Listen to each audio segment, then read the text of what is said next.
Was there something about Maite or about the series itself that really made you want to be a part of it? Yeah, I thought it was really smart the way that they um,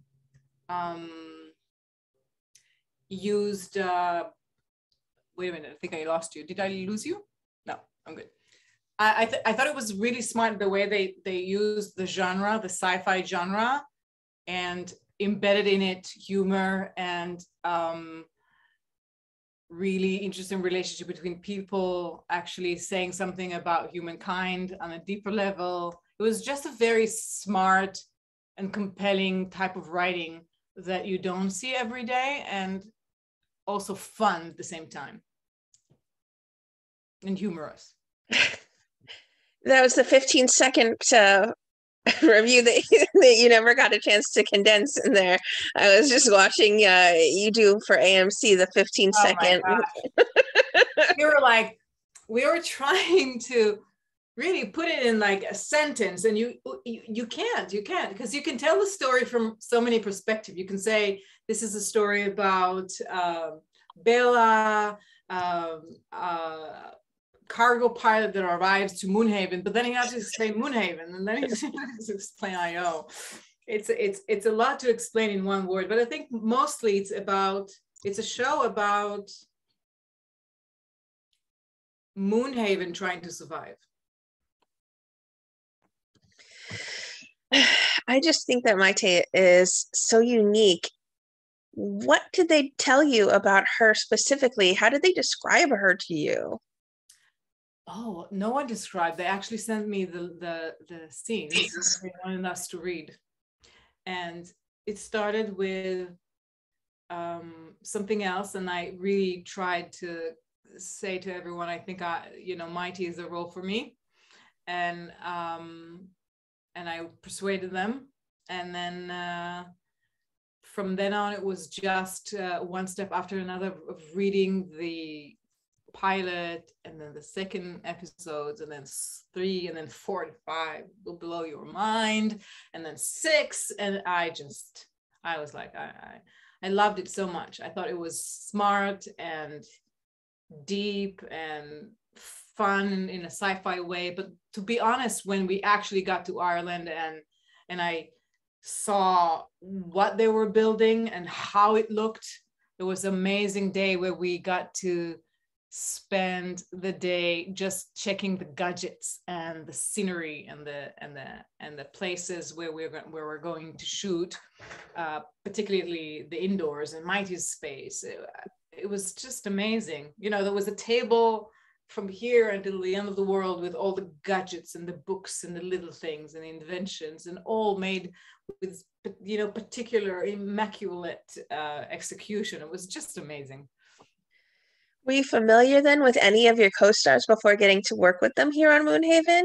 No, and we were not allowed to speak to them at first because we all had to quarantine separately.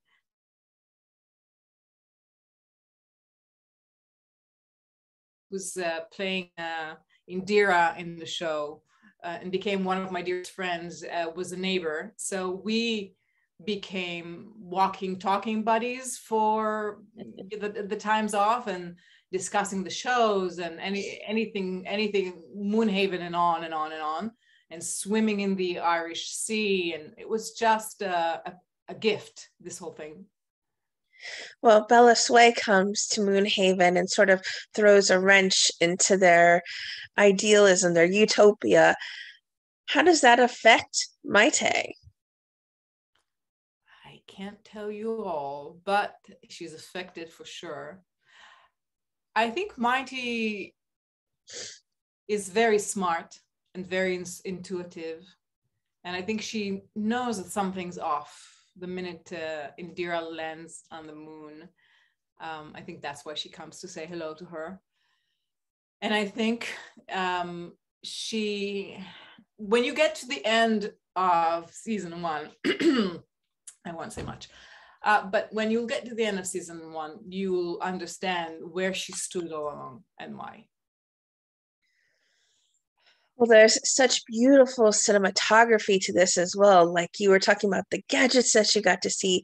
Talk about when you've been watching the episodes, what it's like for you to see the world that they've built that you may not have known was even there for you because it was balls or it was little green screens and things like that. Oh, well, a lot of it was real, you know. So we were filming in forests, in rain and mud sometimes, um, and in the beautiful green, you know, the beginning, the opening place where you see the whole greenery and the people dancing and the rings, and we saw. I actually have a picture of this space with a beautiful moon hanging above us, because it was you know, Ireland is so beautiful and the people there are so beautiful and kind. It's unbelievable. But that day the moon was on right where we were filming with the sun. It was just incredible. And I stood there and I imagined for a minute how it would be if I was standing on the moon looking at Earth. And it was really moving and nice. But when I actually watched the show and seeing everything that was put together with, you know, some of the green screen, there was a little bit, but not a lot. And all the work they've done to incorporate the sci-fi aspect of it, I was like, wow, this is rich. I got the simplicity part of it because we were looking at nature and gadgets that are very simple and used with, you know, earthly materials. But seeing the whole thing together was amazing. You're a part of social media. What kind of feedback have you been getting so far to the first episode, and today releases the second one? I wouldn't say that I'm a very strong part of social media. I'm very lame. I have an Instagram account which I use, but the rest I'm sort of just sending it from there on to wherever it gets and forget about it. But I do have gotten interest and questions and people who love it, and particularly like Mighty, and saying it's good, she's bad, she's the the villain, she's not the villain, we know she's, you know, that kind of stuff. I think it's eventually going to land. I think towards episode 5 and 6, you really get what the writers wanted to do, what Peter Oko wanted to create, and what he's saying on top of the layer of the genre, you know, the sci-fi genre. Because there's a really deep relationship between people in this, and some beautiful kind of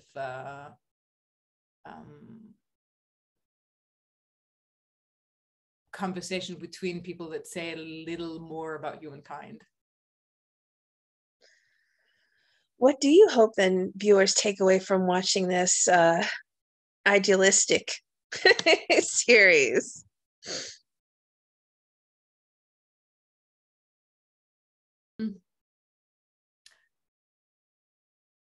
Look, I don't think you can hammer any ideas into people's minds, but it is inspirational in some ways.